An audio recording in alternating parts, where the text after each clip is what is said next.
Hi, I'm John Prasinos, Editorial Director of Investing Daily. Welcome to my video interview with my colleague, Jr. Jimmy Butts. He's the Chief Investment Strategist of our premium trading service, Top Stock Advisor.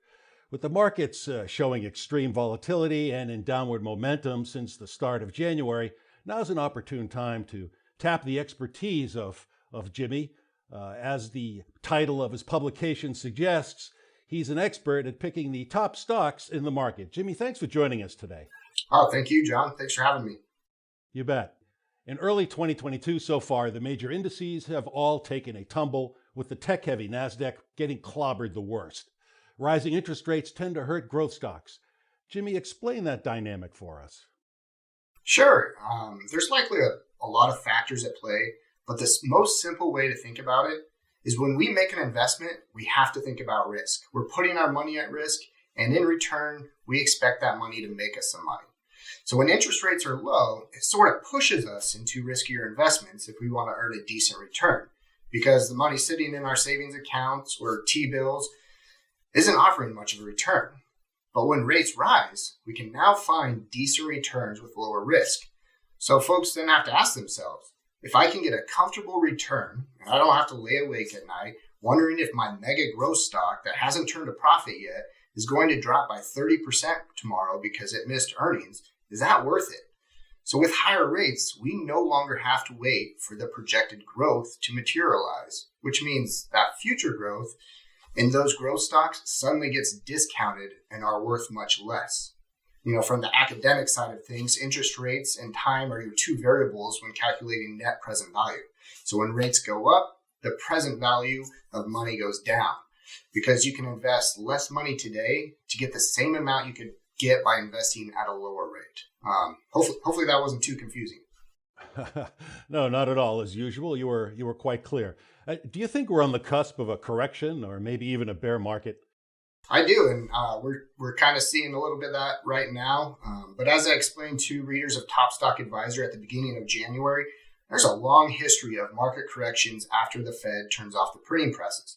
And we just went through the biggest monetary expansion in history.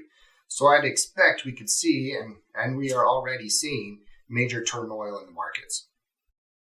Okay, well, what are some of the positive underlying factors in 2022 that should give investors hope? I mean, is there any sort of bull market thesis out there?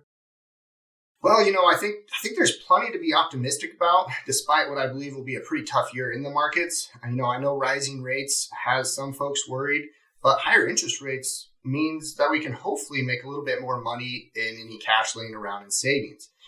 From an investment standpoint, it's great for financial institutions and insurance companies because even a small uptick in rates can provide a nice boost in profit as they now can get a better rate of return on the astronomical amounts of cash they have laying on their books. Other positives that I see, we have a relatively strong overall economy. There's more jobs than people. Housing is still strong. And best of all is if we do see a major sell-off, then we do have an opportunity to invest in some wonderful companies that will be trading at even better prices. Well, surely investors can still find reasonably valued growth stocks, even tech shares, if they know where to look. Which growth segments still hold appeal to you? Yes, absolutely. I mean, look at Alphabet, the parent company of Google and YouTube.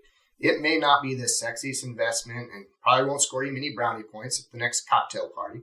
But here's a company that continues to grow sales at an impressive clip. I think it'll be around 40% when they release earnings for 2021. And it makes a boatload of cash. We're talking about over $70 billion in free cash flow. And it trades for less than 22 times the next 12 months earnings, which is well below its 5-year historical average. And there are a number of growth stocks that will be very appealing once the dust settles. What are your favorite sectors right now under current conditions? I think there's a lot to like about the energy and mining sectors.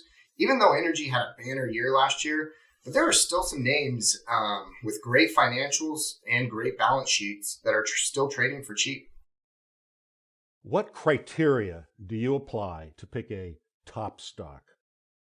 Well, the vast majority of my recommendations are going to be just your run-of-the-mill great companies that consistently produce a lot of cash flow and are trading at fair prices.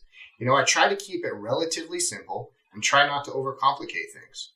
I do have a section where we will take a flyer on a small growth company that may not be profitable yet, but really the goal is to provide a portfolio that'll fit just about anybody's needs, and with the goal of growing and building your wealth. And I think we've done a pretty good job of that. Thanks, Jimmy. That was a very instructive discussion. I appreciate your time. Thanks, John. Appreciate it. You bet. Jimmy Butts just provided you with invaluable investment advice. He also has put together a special report, 7 Shocking Predictions for 2022, and how to profit from them. To download your free copy of Jimmy's report, visit the URL that you see right now on your screen. Well, that does it for today. I'm John Persinos, Editorial Director of Investing Daily.